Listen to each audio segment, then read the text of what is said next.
find is you see a perfectly good hive, and that is with capped, developing larvae and pupae, and you see everything honey in there, everything capped. It looks like a perfectly good hive, but everybody's gone.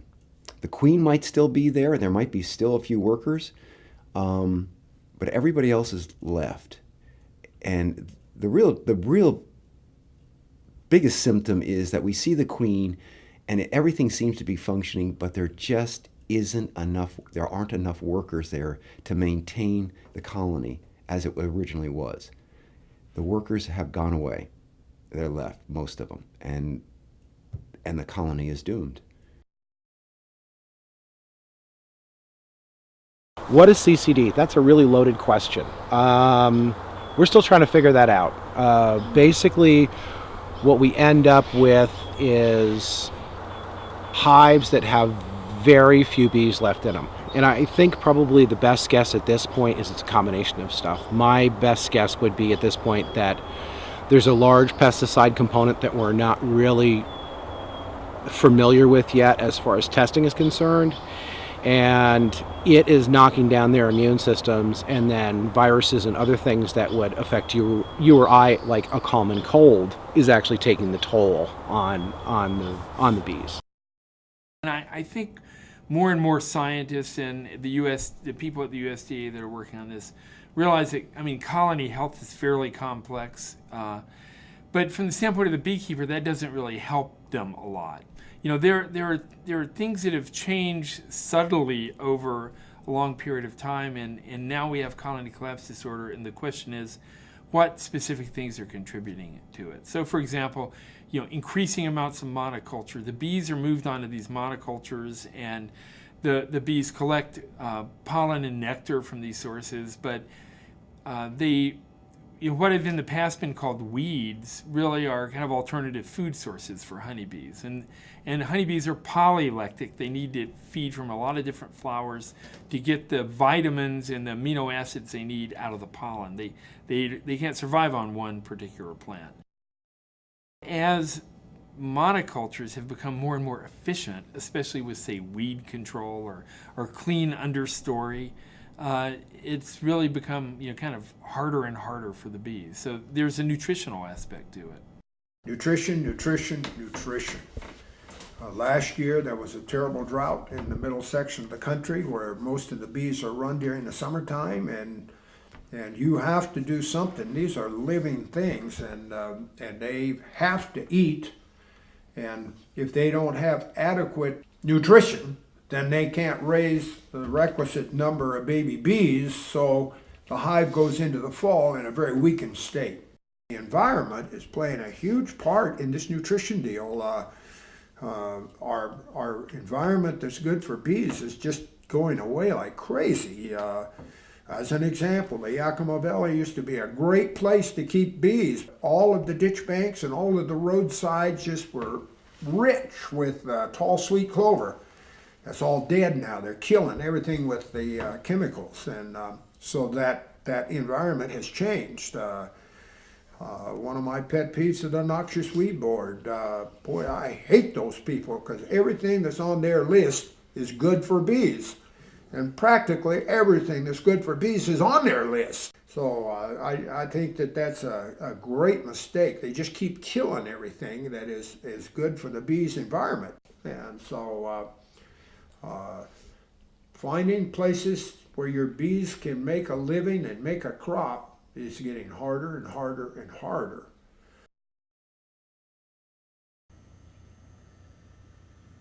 I used to have a poster up there, one good reason for pesticides, hunger. The organic business, we do spray organics, by the way, too. The organic business, of course, does tout the use of their products over pesticides, and it's grown dramatically over the years, the organic business. I'm not against it, but you got to remember the organic business is now probably something like a $20-25 billion a year industry, but the food industry is like a $550 billion industry. It's huge, and that's what feeds, the country, what feeds the world. My one beef here about the whole bee business, we do have a complete lack of communication. Now, Farmer Joe, you could ask the farmer, is there bees in your field? He could say, no, I don't think so. And that night, a load of bees could come in the morning the bees are there. I mean, that happens quite a bit. They do move them a lot at night. So, communication is a huge problem. Now, I'm not saying that's the whole problem with the bee, this whole colony collapse business, because I'm not saying pesticides is the ultimate whole reason. But from our point of view, if the pesticide is one of the issues, then they need to communicate. People like myself. Possibly there's a case in point for at times judicious use of some synthetic materials. But what has happened, it's become a crutch. It's become really easy as a silver bullet quick fix. And it hasn't taken into consideration the long-term cycles of pest, health of the soil, and whatnot. And so, yeah, maybe there's a place for both things, but I think we've fallen over to the side of easily using too much pesticides, herbicides, and whatnot. I don't draw a hard line. I can see both sides to this situation. But I really feel that it behooves agriculture and those of us that are producing food for their society to continually be working on healthier ways to manage the soil and to grow food for people. Really, I think the main issue is that centralized agriculture system is it's the current paradigm. It's what's prevailing. They'll argue that's what's feeding the world, and that's what's going to feed the world. But also, local decentralized agriculture has a place.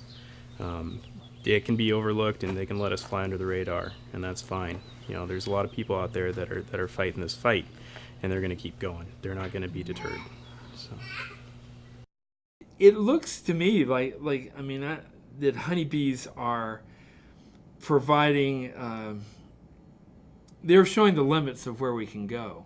So imagine that you wanted to have an even greater monoculture with nothing else around. Well, you're just not going to be able to sustain living organisms, other organisms in that system that need a diverse diet.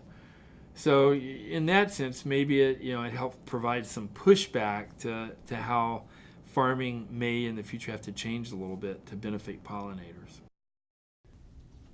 Large-scale agriculture possible without things like pesticides? Large-scale agriculture is probably not possible. Not the way we're doing it. No. Large-scale agriculture that's employing a lot of workers and a lot of people, possibly.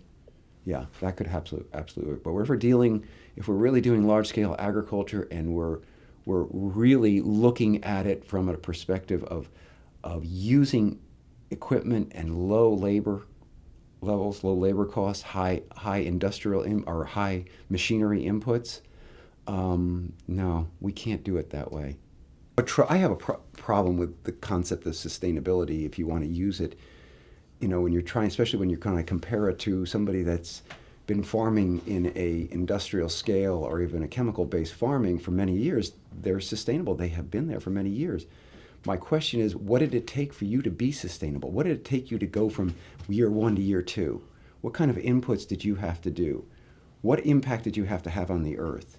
If it's a severe impact and significant, you're probably truly not sustainable.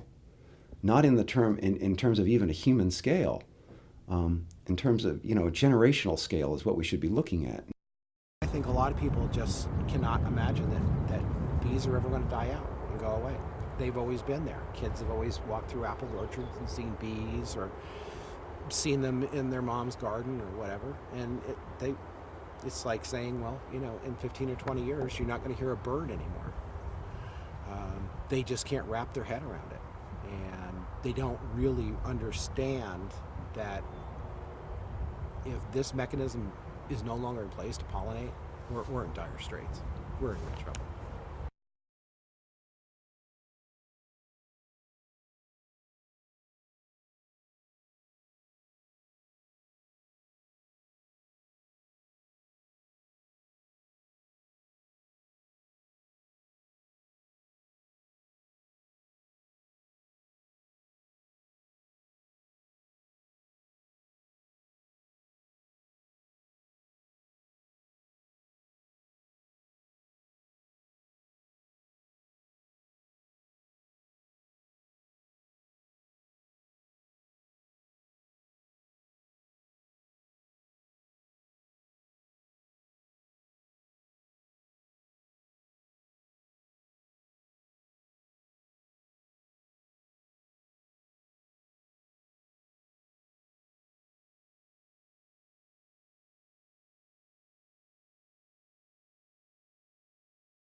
So as the bloom winds down in the tree fruits, then there's not as much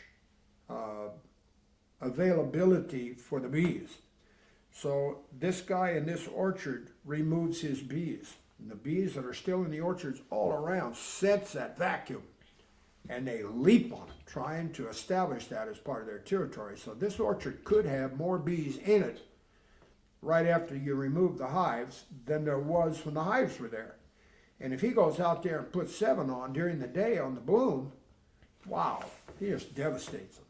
And this is the first year in my life that we have not had a major kill coming out of the orchards. You arrive to pick up the hives at night because they want them out, and you find these piles of dead bees in front of the hive. Oh, it just makes me so mad. It just makes me fighting mad. And, but you got to pick the hives up and take them out. So, you can't get an investigation, you can't pinpoint it. And all I can do is I'll talk to the farmer and I'll tell him what happened, and we'll try and go to the neighbors and find out who did it and see if we can educate them to the fact that you can't do it just because your bees are gone.